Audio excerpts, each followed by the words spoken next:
Bisa mengubah sesuatu yang bahkan tidak kamu tahu ada. Tapi sebenarnya proses ini bisa terjadi lewat beberapa langkah reflektif dan pembelajaran berkelanjutan. Berikut penjelasan sederhananya. Tingkatkan kesadaran diri. Langkah pertama adalah meningkatkan kesadaran akan pikiran, emosi, dan kebiasaanmu. Beberapa cara. Journaling. Menulis tentang pengalaman dan perasaan harian bisa membantu melihat pola yang sebelumnya tersembunyi. Feedback dari orang lain. Kadang orang lain melihat hal-hal tentang kita yang tidak kita sadari sendiri. Mindfulness atau meditasi melatih pikiran untuk lebih sadar terhadap momen sekarang. 2. Perhatikan pola reaksi. Perhatikan situasi yang sering menimbulkan konflik, kecemasan, atau kegagalan. Biasanya di balik itu ada sesuatu yang tidak kamu sadari, seperti keyakinan batin, trauma kecil, atau kebiasaan mental tertentu. Buka diri terhadap ketidaknya. Ketika merasa tidak nyaman atau defensif, tanyakan, kenapa aku bereaksi seperti ini? Apa yang aku takutkan atau coba lindungi? Pertanyaan ini membuka pintu ke bagian bawah sadar yang sebelumnya tersembunyi. 4. Refleksi dan belajar dari pola lama. Setelah menyadari pola-pola itu, kamu bisa mulai mengevaluasi apakah pola ini masih bermanfaat, apa dampaknya terhadap relasi dan diriku sendiri. 5. Lakukan perubahan kecil tapi konsisten. Perubahan besar sering dimulai dari tindakan kecil. Begitu kamu menyadari sesuatu, misalnya pola perfeksionisme atau kebutuhan akan validasi, kamu bisa bereksperimen dengan respon berbeda, membangun kebiasaan baru, melatih cara berpikir yang lebih sehat. Ringkasan, kamu tidak bisa langsung mengubah apa yang tidak kamu sadari, tapi kamu bisa menciptakan kondisi untuk kesadaran itu muncul. Dari sana, perubahan jadi mungkin. Kekuatan mental adalah kemampuan seseorang untuk mengelola pikiran, emosi, dan perilaku secara efektif, terutama dalam situasi sulit, penuh tekanan, atau penuh godaan. Orang yang memiliki kekuatan mental tidak berarti tidak pernah merasa lemah atau takut, tetapi mereka mampu tetap bertindak bijak dan stabil walau berada dalam tekanan. Ketahanan dalam menghadapi kesulitan. Mereka tidak mudah menyerah saat gagal atau mengalami kemunduran. 2. Kontrol emosi yang sehat. Tidak berarti memendam, tapi tahu kapan harus bereaksi dan kapan harus diam. 3. Disiplin dan konsistensi. Tetap bertindak sesuai tujuan jangka panjang meskipun godaan jangka pendek menggoda. Kemampuan mengatur pikiran, termasuk melawan pikiran negatif, mengganti pola pikir, dan tidak terjebak dalam overthinking. 5. Optimisme realistis. Melihat peluang dalam kesulitan tanpa menyangkal realita. Contoh kekuatan mental. Seorang atlet yang terus latihan walau cedera ringan sambil menjaga tubuhnya tetap pulih. Seseorang yang tetap tenang saat dihina, memilih tidak membalas tapi belajar dari situasi. Anak muda yang gagal ujian tapi tidak menyalahkan diri terus-menerus, dia belajar lebih keras dan mencoba lagi. Pentingnya kekuatan mental. Kekuatan fisik bisa membantu di medan luar, tapi kekuatan mental menentukan apakah kita tetap berdiri saat dunia terasa runtuh. Kekuatan emosional adalah kemampuan untuk mengelola dan menavigasi emosi dengan sehat dan matang, baik dalam diri sendiri maupun dalam hubungan dengan orang lain. Ini bukan berarti kamu selalu positif atau tidak pernah merasa sedih, marah, atau takut, tetapi kamu bisa mengalami emosi tanpa dikendalikan olehnya. Ciri-ciri kekuatan emosional settle. Mampu merasakan tanpa dikuasai emosialnya. Kamu bisa merasa marah tapi tidak langsung meledak atau menyakiti orang lain. 2. Mau menghadapi emosi sulit. Alih-alih menghindar atau menyangkal rasa sedih, kecewa, atau takut, kamu bisa hadir bersama emosi itu dan tetap bergerak. 3. Empati dan kepekaan terhadap perasaan orang lain. Bisa memahami emosi orang lain tanpa terbawa secara berlebihan. 4. Tidak reaktif tapi responsif. Alih-alih bereaksi impulsif saat emosi naik, kamu bisa mengambil jeda dan memilih respon yang lebih sehat. 5. Mampu memproses luka batin dengan sadar. Tidak memendam dendam, tapi juga tidak menekan luka. Kamu memahaminya dan belajar dari pengalaman itu. Contoh kekuatan emosional. Kamu kehilangan seseorang yang kamu cintai dan kamu izinkan diri berduka, tapi juga mencari cara sehat untuk bangkit kembali. Saat menghadapi kritik, kamu merasa terluka, tapi kamu tidak langsung defensif. Kamu dengarkan, renungkan, dan ambil pelajaran. Dalam konflik, kamu bisa menyampaikan perasaan dengan jujur tanpa menyalahkan atau menyakiti. Bedanya dengan kekuatan mental. Kekuatan mental lebih pada berpikir jernih di bawah tekanan dan tahan terhadap stres jangka panjang. Kekuatan emosional lebih pada bisa merasakan secara penuh tanpa tenggelam atau kehilangan arah karena emosi. Keduanya saling melengkapi. Kekuatan emosional membuat kamu manusiawi, kekuatan mental membuat kamu martial. Kekuatan emosional adalah kemampuan untuk mengelola dan menavigasi emosi dengan sehat dan matang, baik dalam diri sendiri maupun dalam hubungan dengan orang lain.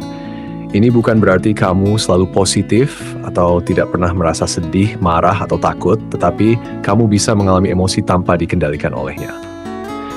Ciri-ciri kekuatan emosional mampu merasakan tanpa dikuasai emosinya. Kamu bisa merasa marah tapi tidak langsung meledak atau menyakiti orang lain. 2. Mau menghadapi emosi sulit. Alih-alih menghindar atau menyangkal rasa sedih, kecewa, atau takut, kamu bisa hadir bersama emosi itu dan tetap bergerak. 3. Empati dan kepekaan terhadap perasaan orang lain. Bisa memahami emosi orang lain tanpa terbawa secara berlebihan. 4. Tidak reaktif tapi responsif. Alih-alih bereaksi impulsif saat emosi naik, kamu bisa mengambil jeda dan memilih respon yang lebih sehat. 5.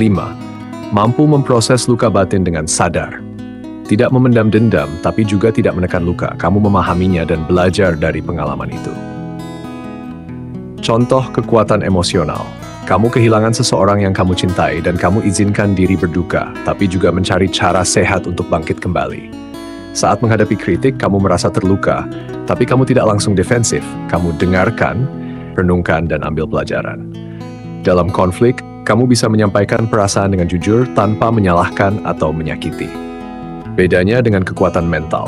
Kekuatan mental lebih pada berpikir jernih di bawah tekanan dan tahan terhadap stres jangka panjang. Kekuatan emosional lebih pada bisa merasakan secara penuh tanpa tenggelam atau kehilangan arah karena emosi. Keduanya saling melengkapi. Kekuatan emosional membuat kamu manusiawi, kekuatan mental membuat kamu martial. Berpikir positif adalah kemampuan untuk melihat sisi terang dari situasi, memiliki harapan yang sehat, dan memfokuskan pikiran pada kemungkinan dan solusi, bukan hanya pada masalah atau hambatan. Tapi penting diingat, berpikir positif bukan berarti mengabaikan kenyataan atau pura-pura semuanya baik-baik saja. Ciri-ciri berpikir positif yang sehat. 1. Melihat tantangan sebagai peluang belajar. Misalnya, ini sulit, tapi aku bisa belajar sesuatu dari sini. 2. Menggunakan bahasa yang membangun. Bukan, aku gagal lagi, aku bodoh, tapi aku belum berhasil, tapi aku terus belajar. Menyadari emosi negatif tanpa tenggelam di dalamnya. Merasa kecewa itu wajar, tapi kamu tidak membiarkannya merusak harapanmu. 4. Fokus pada solusi, bukan hanya masalah. Saat ada hambatan, kamu mencari jalan keluar, bukan hanya mengeluh. 5. Percaya bahwa masa depan bisa membaik. Ini memberi kamu dorongan untuk terus mencoba dan tidak menyerah. Berpikir positif bukan berarti menolak kenyataan. Semua akan baik saja kok, padahal kamu menghindari masalah. Aku nggak boleh marah, berpura-pura kuat tanpa proses yang jujur. Contoh, berpikir positif yang realistis. Aku takut gagal, tapi aku tahu setiap kegagalan bisa jadi pelajaran. Aku belum tahu jawabannya sekarang, tapi aku bisa mencari tahu dan bertumbuh. Hari ini berat, tapi aku bangga masih bertahan dan mencoba. Manfaatnya, lebih tahan terhadap stres, hubungan sosial lebih sehat, lebih termotivasi, kesehatan mental dan fisik cenderung lebih baik. Berpikir positif adalah kebiasaan yang bisa dilatih, bukan bawaan lahir. Dan kamu tidak harus merasa positif setiap saat, cukup memilih untuk tidak dikendalikan oleh pikiran negatif. Menyadari pola pikir negatif adalah langkah penting dalam pertumbuhan pribadi, karena kamu tidak bisa mengubah apa yang tidak kamu sadari. Proses ini membutuhkan kesadaran diri, kejujuran emosional, dan latihan yang konsisten. Berikut cara-cara praktis untuk menyadarinya. Saya perhatikan pikiran saat emosi muncul. Ketika kamu merasa cemas, marah, minder, atau putus asa, berhenti sejenak dan tanyakan, apa yang barusan aku pikirkan? Apakah pikiran ini fakta atau hanya asumsiku? Contoh, saat kamu gagal, kamu mungkin langsung berpikir, aku memang selalu gagal, gak ada gunanya usaha. Ini adalah pola pikir negatif otomatis. Juru 2, kenali pola umum dari pikiran negatif. Ada beberapa pola umum disebut juga cognitive distortion. Overgeneralizingly, berarti aku akan gagal terus. Labeling, aku bodoh, bukan aku belum mengerti topik ini. Mind reading, dia pasti mikir aku nggak berguna. Kalau aku salah, semuanya akan hancur. All or nggak sempurna berarti gagal total. Mengenali jenis-jenis ini membantu kamu melihat pola pikirmu secara off. 3. Latih diri menulis pikiran harian. Gunakan jurnal atau catatan untuk menuliskan situasi yang terjadi, emosi yang muncul, pikiran otomatis yang menyertainya. Lalu tanya, apakah ini benar? Naik 10, apakah ada cara lain melihat ini? Apa fakta yang mendukung, tidak mendukung pikiran ini? 4. Perhatikan pola ulang yang muncul. Jika kamu terus berpikir, aku nggak cukup baik dalam berbagai konteks, kerja, hubungan, penampilan, berarti itu pola batin yang sudah tertanam. Sadari bahwa pola itu bukan realita mutlak, hanya kebiasaan berpikir. 5.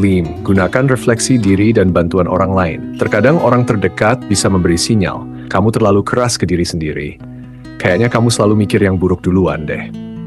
Dengarkan dengan terbuka. Mereka mungkin melihat pola yang kamu abaikan. Penutup, menyadari pola pikir negatif bukan soal menyalahkan diri sendiri, tapi mengenal medan batin agar bisa menavigasinya lebih baik. Pikiran bukan kebenaran mutlak, dan kamu punya kuasa untuk membentuk ulang cara berpikirmu. Latihan syukur setiap hari adalah cara sederhana namun sangat kuat untuk membangun pikiran yang lebih sehat, tenang, dan positif. Dengan rutin bersyukur, kamu melatih otak untuk fokus pada apa yang ada, bukan hanya yang kurang. Berikut cara melakukannya secara praktis. 1. Tulis 3 hal yang kamu syukuri setiap hari. Setiap pagi atau malam, tulis 3 hal yang kamu syukuri hari itu. Bisa hal besar, bisa juga hal kecil. Contoh, aku bersyukur masih diberi kesehatan hari ini. Terima kasih sudah bisa makan makanan enak bareng keluarga. Aku bersyukur ada teman yang mau curhat tips. Semakin spesifik, semakin terasa efeknya. Bukan sekadar terima kasih atas hidupku, tapi aku bersyukur bisa melihat matahari pagi yang hangat hari ini. 2. Gunakan jurnal syukur. Ambil buku khusus atau pakai aplikasi catatan. Menulis tangan membuat rasa syukur terasa lebih nyata dan dalam. Format sederhana, apa yang aku syukuri hari ini? Kenapa aku merasa itu berharga? Ulangi dalam hati saat beraktivitas. Di tengah aktivitas, mandi, makan, jalan, dan sebagainya, kamu bisa membisikkan dalam hati, terima kasih untuk tubuhku yang masih kuat. Aku bersyukur bisa menjalani hari ini, walaupun tidak sempurna. Ini memperkuat koneksi antara pikiran dan perasaan syukur. 4. Ucapkan syukur dengan kata atau tindakan. Sampaikan terima kasih ke orang lain juga. Misalnya, kirim pesan ke teman. Terima kasih ya, kamu udah dengerin aku kemarin. Ucapkan dalam doa atau perenungan malam. Syukur yang dibagikan akan memperkuat rasa hangat dalam diri. 5. Akui juga hal sulit, tapi temukan maknanya. Kamu bisa bersyukur meski sedang dalam masalah. Contoh, hari ini capek dan banyak tekanan, tapi aku bersyukur aku bisa melewatinya tanpa menyerah. Aku gagal, tapi aku bersyukur masih punya kesempatan untuk belajar. Ini bukan toxic positivity, tapi pengakuan jujur yang tetap menghargai proses. Konsistensi lebih penting dari banyaknya latihan. Syukur bukan soal menulis panjang atau indah, tapi dilakukan terus-menerus sampai menjadi cara pandang hidup. Penutup, latihan syukur menggeser fokus dari kekurangan menjadi kelimpahan, dari keluhan menjadi penghargaan. Dengan waktu, kamu akan merasa lebih tenang, terhubung, dan kuat menghadapi hidup. Mengelilingi diri dengan energi positif. Berarti kamu memilih untuk berada di lingkungan, hubungan, dan suasana yang mendorong pertumbuhan, ketenangan, dan semangat hidup, bukan yang menguras mental atau meracuni pikiran. Ini bukan tentang menghindari semua hal negatif, tapi memilih dengan sadar apa yang kamu izinkan memengaruhi jiwamu. Berikut manfaat utamanya. 1. Menumbuhkan pola pikir sehat. Energi positif dari orang-orang yang suportif akan mendorong kamu berpikir lebih jernih, menumbuhkan rasa percaya diri, membantu kamu melihat kemungkinan bukan keterbatasan. Contoh, saat kamu dikelilingi orang yang menyemangati saat kamu gagal, kamu jadi lebih berani mencoba lagi. 2. Mengurangi stres dan kecemasan. Lingkungan yang please menciptakan rasa aman secara emosional dan mental. Kamu lebih mudah merasa rileks, bernafas lega tanpa harus selalu waspada, tidak merasa dihakimi atau ditekan. 3. Menjaga energi dan semangat. Orang dan suasana yang positif tidak menyedot energimu, tapi mengisi ulang. Kamu tidak perlu berpura-pura kuat atau selalu menyenangkan semua orang. Sebaliknya, kamu merasa cukup hanya jadi diri sendiri. 4. Meningkatkan kualitas relasi. Ketika kamu berada di sekitar orang yang jujur, menghargai dan memberi dukungan, komunikasi jadi lebih terbuka, kamu lebih mudah belajar dan tumbuh. Ada ruang untuk healing, bukan hanya basa-basi. 5. Membentuk versi diri yang lebih baik. Energi positif menular.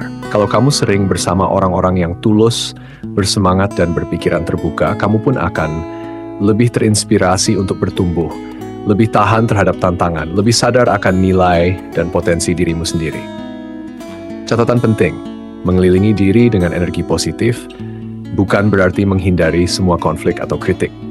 Tapi, memilih berada di tempat yang ada rasa hormat dan saling dukung, menjauh dari pola relasi yang terus-menerus merendahkan, manipulatif, atau menyabotase pertumbuhanmu. Penutup, energi di sekelilingmu adalah cermin dari apa yang kamu izinkan masuk ke dalam dirimu. Dan saat kamu dikelilingi hal-hal yang memberi cahaya, kamu pun lebih mudah bersinar. Fokus pada solusi, bukan masalah. Berarti kamu mengalihkan perhatian dari rasa frustrasi dan keluhan, lalu mengarahkan energi untuk mencari jalan keluar yang konkret dan berguna. Ini bukan berarti mengabaikan masalah, tapi memilih untuk tidak terjebak di dalamnya. Berikut cara-cara praktis untuk melatih fokus pada solusi. 1. Akui masalah tanpa tenggelam di dalamnya. Pertama-tama, akui bahwa masalah itu ada, tanpa drama berlebihan. Contoh, bukan, kenapa ini selalu terjadi ke aku? Tapi oke, ini masalahnya. Sekarang, apa yang bisa aku lakukan? Kesadaran tanpa keluhan adalah titik awal berpikir solutif. 2. Ubah pertanyaan dari kenapa menjadi bagaimana. Dari kenapa dia gitu ke aku, menjadi bagaimana aku bisa merespons dengan sehat.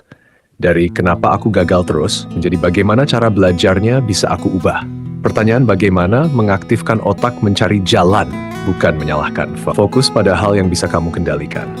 Tanyakan, apa yang ada dalam kendaliku sekarang? Apa langkah kecil yang bisa aku ambil hari ini?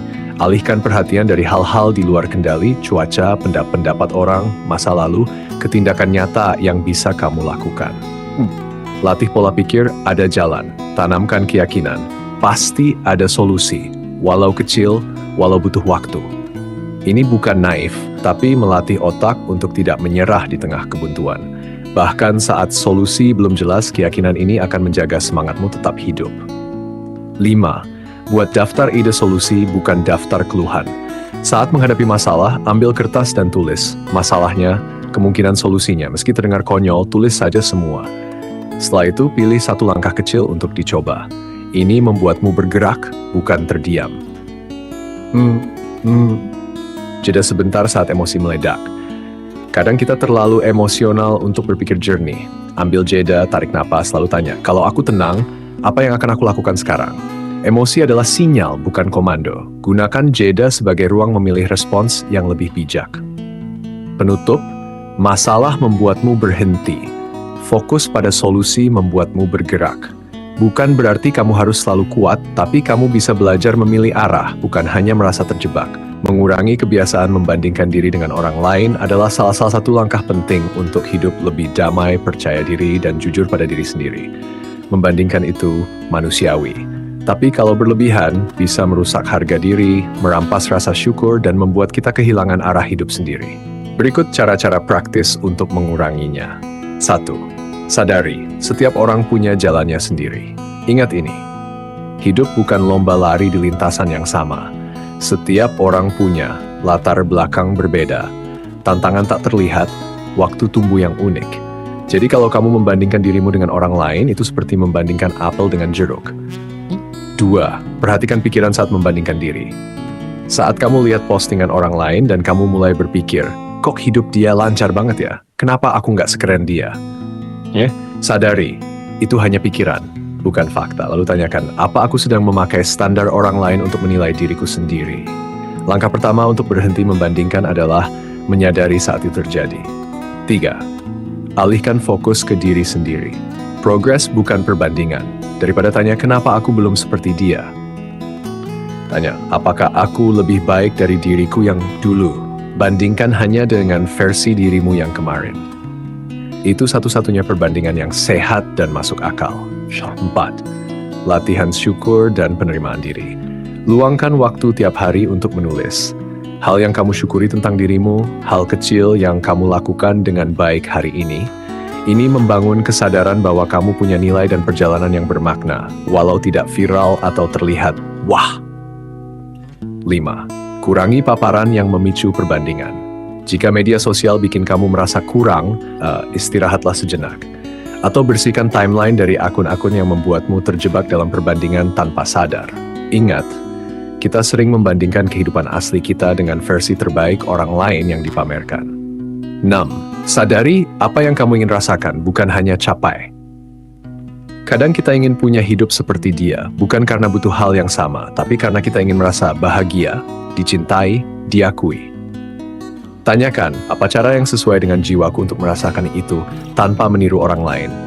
Penutup, berhenti membandingkan bukan berarti berhenti berkembang. Itu berarti kamu memilih tumbuh dengan arah yang benar sesuai jiwamu, bukan bayangan orang lain.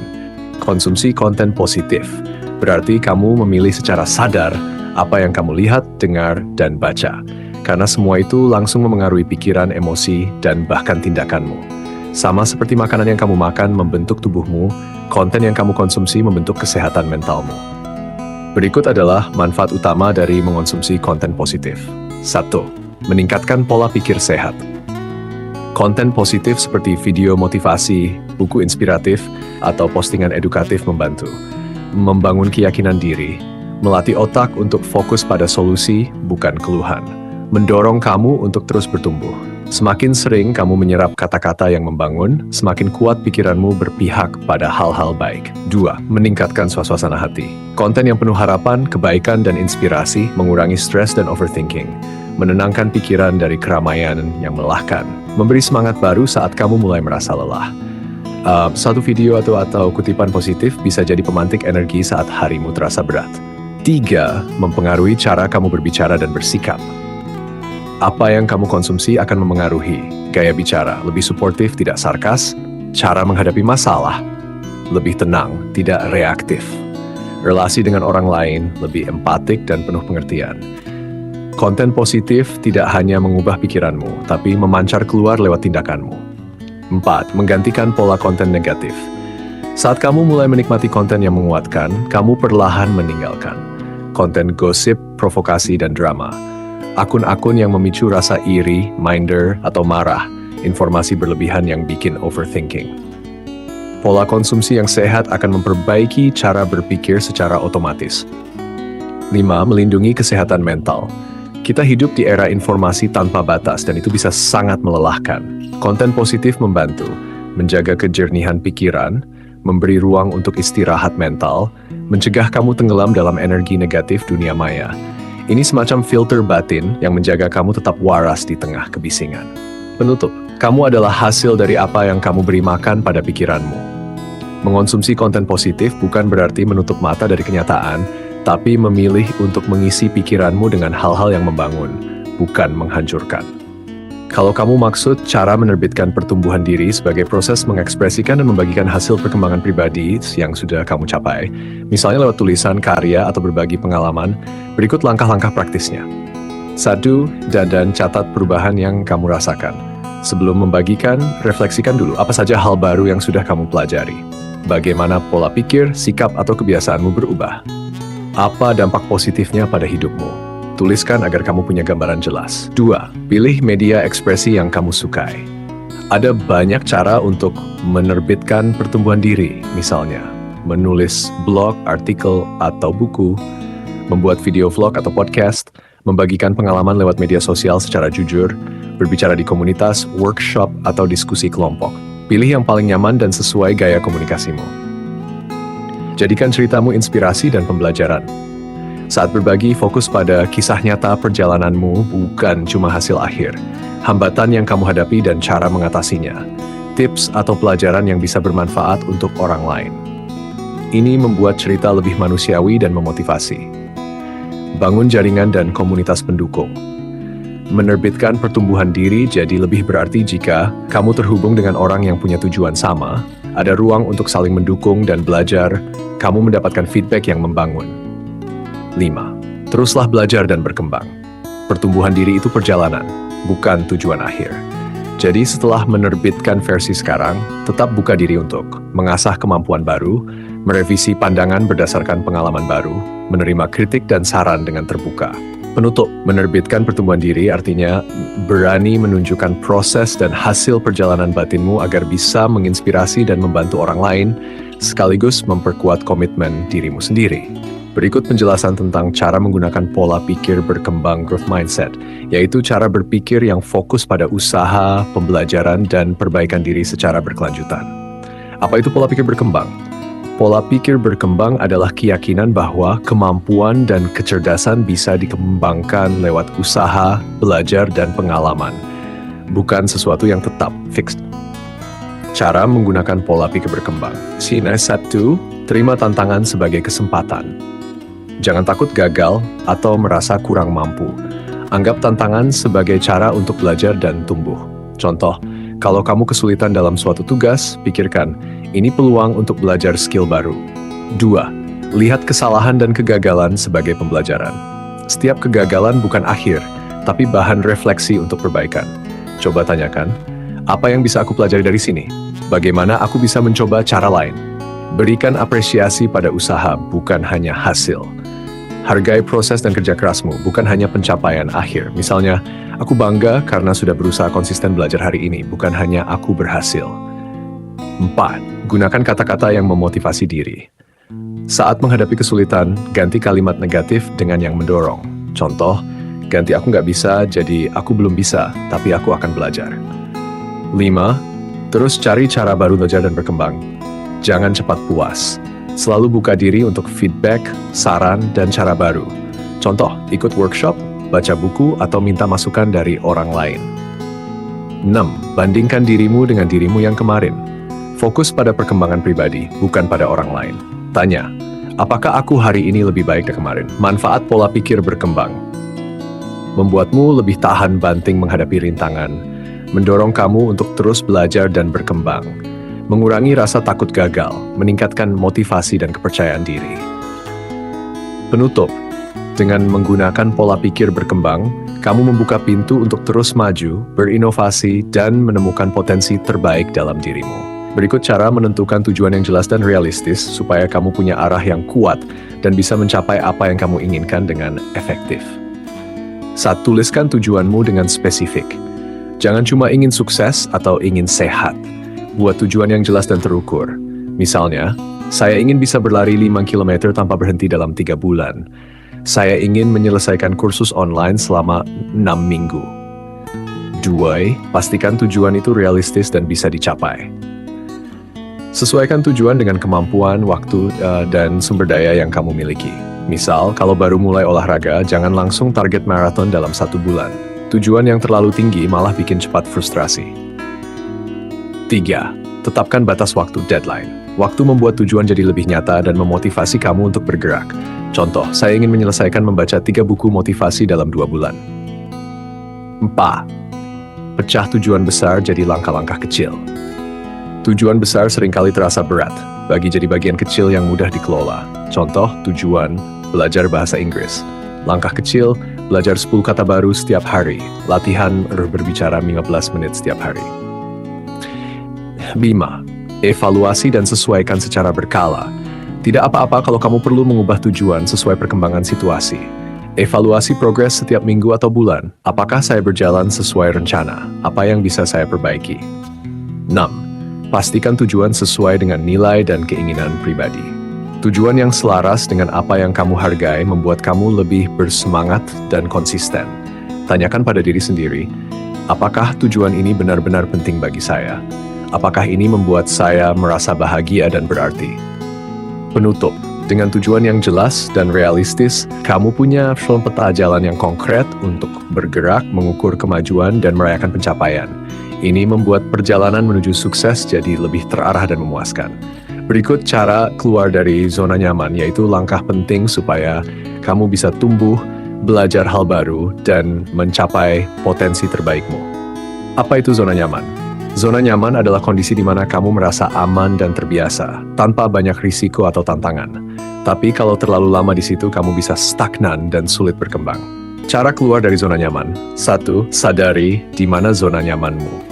Mulailah dengan mengenali rutinitas atau pola yang membuatmu merasa aman, tapi mungkin membatasi. Contoh, selalu melakukan hal yang sama tiap hari, menghindari situasi baru atau tantangan. 2. Tentukan alasan kenapa kamu ingin keluar. Tulis alasan kuat yang memotivasi kamu keluar.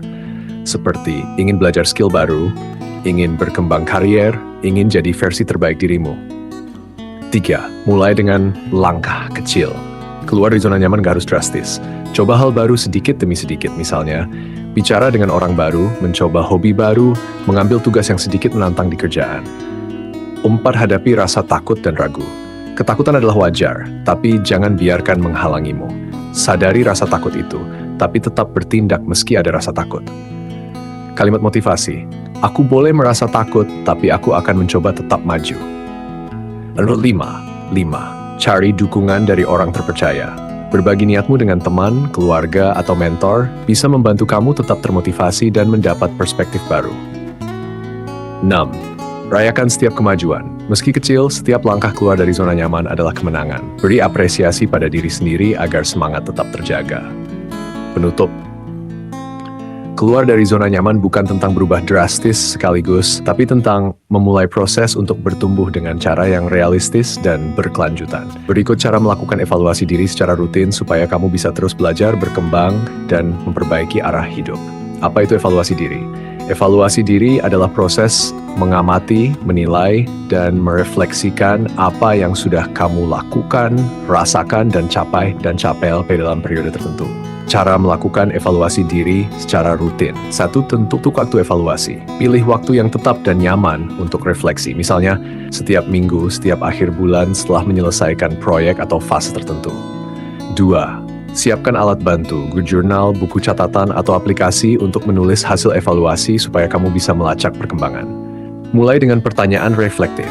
Ajukan pertanyaan seperti, apa yang sudah aku capai minggu bulan ini? Apa yang berjalan baik dan apa yang kurang? Apa tantangan yang aku hadapi, dan bagaimana aku mengatasinya? Apakah aku sudah sesuai dengan tujuan dan nilai-nilaiku? Apa yang bisa aku perbaiki ke depannya? 4. Jujur dan terbuka pada diri sendiri. Evaluasi efektif hanya jika kamu jujur menerima kekuatan dan kelemahan tanpa menghakimi diri berlebihan. 5. Tentukan tindakan perbaikan. Dari hasil evaluasi, buat rencana untuk mempertahankan hal positif, memperbaiki atau belajar dari kekurangan. 6. Rayakan pencapaian kecil. Berikan apresiasi pada diri sendiri atas usaha dan pencapaian sekecil apapun untuk menjaga motivasi. Penutup, evaluasi diri rutin membuat kamu lebih sadar akan perjalanan hidup, membantu kamu tetap di jalur yang benar, dan memudahkan proses perbaikan diri secara konsisten. Berikut cara belajar dari kegagalan supaya kamu bisa bangkit lebih kuat dan berkembang. Apa itu belajar dari kegagalan? Belajar dari kegagalan berarti melihat kegagalan bukan sebagai akhir, tapi sebagai sumber pelajaran dan kesempatan untuk memperbaiki diri. Cara belajar dari kegagalan. 1. Terima kegagalan dengan lapang dada. Jangan menolak atau menyalahkan diri secara berlebihan. Terima bahwa kegagalan adalah bagian alami dari proses belajar. 2. Refleksikan apa yang terjadi. Tanyakan pada diri sendiri dengan jujur. Apa yang salah? Apa yang bisa aku lakukan berbeda? Apakah ada faktor di luar kendaliku? Pisahkan emosi dari fakta. Awalnya mungkin kamu merasa kecewa atau sedih. Biarkan perasaan itu, tapi jangan biarkan emosi menghalangi analisa objektif. 4. Cari pelajaran dan insight. Dari refleksi, temukan pelajaran penting yang bisa kamu ambil. Misalnya, keterampilan apa yang perlu diasah, sikap atau cara berpikir apa yang perlu diubah. 5. Buat rencana perbaikan. Tentukan langkah konkret untuk mencoba lagi dengan cara yang lebih baik. Misalnya, mencari mentor atau belajar materi baru, mengatur waktu lebih baik, meminta feedback dari orang lain. 6. Bangun mental tangguh. Ingat, kegagalan bukan penentu siapa kamu, tapi cara kamu bangkit yang menentukan. Pola pikir yang kuat akan membuat kamu tidak mudah menyerah. Penutup. Dengan belajar dari kegagalan, kamu mengubah hambatan menjadi batu loncatan menuju keberhasilan yang lebih besar. Berikut cara belajar dari kegagalan supaya kamu bisa bangkit lebih kuat dan tumbuh. 1. Terima kegagalan dengan lapang dada. Jangan menyalahkan diri terlalu keras. Sadari bahwa kegagalan adalah bagian wajar dari proses belajar dan berkembang. 2. Refleksikan apa yang terjadi. Renungkan secara jujur apa yang menyebabkan kegagalan, Apa yang bisa kamu pelajari dari pengalaman itu? Apakah ada hal yang bisa kamu perbaiki? 3. Pisahkan emosi dari fakta. Beri waktu untuk merasa kecewa atau sedih, tapi jangan biarkan emosi menghalangi kamu untuk melihat situasi secara objektif. 4. Cari pelajaran dan insight. Temukan pelajaran penting, misalnya apa keterampilan yang perlu diasah, bagaimana cara berpikir yang perlu diubah, apa strategi baru yang bisa dicoba. 5. Buat rencana untuk maju. Susun langkah konkret untuk mencoba lagi dengan pendekatan yang lebih baik. Misalnya, mencari bantuan atau mentoring, belajar dari sumber lain, mencoba metode berbeda. Ingat, kegagalan bukan akhir, tapi bagian dari proses menuju sukses. Jangan biarkan kegagalan membuatmu menyerah. Kesimpulan, belajar dari kegagalan berarti mengubah hambatan menjadi pelajaran dan peluang untuk menjadi lebih baik. Berikut cara belajar dari kegagalan supaya kamu bisa bangkit lebih kuat dan tumbuh. 1. Terima kegagalan dengan lapang dada. Jangan menyalahkan diri terlalu keras. Sadari bahwa kegagalan adalah bagian wajar dari proses belajar dan berkembang. 2. Refleksikan apa yang terjadi. Renungkan secara jujur apa yang menyebabkan kegagalan, apa yang bisa kamu pelajari dari pengalaman itu, apakah ada hal yang bisa kamu perbaiki. 3. Pisahkan emosi dari fakta. Beri waktu untuk merasa kecewa atau sedih, tapi jangan biarkan emosi menghalangi kamu untuk melihat situasi secara objektif. 4. Cari pelajaran dan insight. Temukan pelajaran penting, misalnya apa keterampilan yang perlu diasah, bagaimana cara berpikir yang perlu diubah, apa strategi baru yang bisa dicoba. 5. Buat rencana untuk maju. Susun langkah konkret untuk mencoba lagi dengan pendekatan yang lebih baik. Misalnya, mencari bantuan atau mentoring, belajar dari sumber lain, mencoba metode berbeda. Ingat, kegagalan bukan akhir, tapi bagian dari proses menuju sukses. Jangan biarkan kegagalan membuatmu menyerah. Kesimpulan, belajar dari kegagalan berarti mengubah hambatan menjadi pelajaran dan peluang untuk menjadi lebih baik. Berikut cara melakukan visualisasi diri yang bangkit untuk memotivasi dan memperkuat mental kamu menghadapi tantangan. Apa itu visualisasi diri yang bangkit? Visualisasi adalah teknik membayangkan secara jelas dan detail tentang dirimu yang berhasil melewati kesulitan dan bangkit lebih kuat. Cara melakukan visualisasi diri yang bangkit, cari tempat tenang dan nyaman. Duduk atau berbaring di tempat yang bebas gangguan supaya kamu bisa fokus sepenuhnya. Tarik napas dalam-dalam dan relaksasi. Lakukan beberapa napas dalam untuk menenangkan pikiran dan tubuh. 3. Bayangkan situasi tantangan yang pernah kamu hadapi. Pikirkan masalah atau kegagalan yang pernah membuatmu merasa down. 4. Visualisasikan dirimu bangkit dan mengatasi tantangan itu. Bayangkan dengan detail bagaimana kamu bangkit dari situasi sulit itu, sikap dan tindakan yang kamu lakukan, perasaan kuat, percaya diri, dan penuh harapan yang kamu rasakan. 5. Rasakan emosi positifnya. Sambungkan visualisasi dengan perasaan positif seperti bangga, semangat, dan ketenangan. 6. Ulangi secara rutin. Lakukan visualisasi ini setiap hari, misalnya sebelum tidur atau saat pagi hari untuk memperkuat mindset positif. Manfaat visualisasi diri yang bangkit, meningkatkan rasa percaya diri, menguatkan mental menghadapi rintangan, memotivasi untuk terus berusaha dan tidak mudah menyerah, membantu membentuk pola pikir positif dan fokus pada solusi. Berikut cara menenangkan diri saat emosi muncul, supaya kamu bisa lebih tenang dan mengambil keputusan yang bijak. Cara tenangkan diri saat emosi muncul. 1. Sadari dan terima emosi yang muncul. Jangan menekan atau menghindar dari perasaanmu. Akui bahwa kamu sedang merasa marah, sedih, atau cemas. 2. Tarik napas dalam-dalam dan perlahan. Ambil napas dalam lewat hidung. Tahan sejenak lalu hembuskan perlahan lewat mulut. Ulangi beberapa kali untuk menenangkan sistem saraf. 3. Berikan jeda sebelum bereaksi. Kalau memungkinkan, beri dirimu waktu beberapa detik atau menit untuk menenangkan diri sebelum merespons situasi.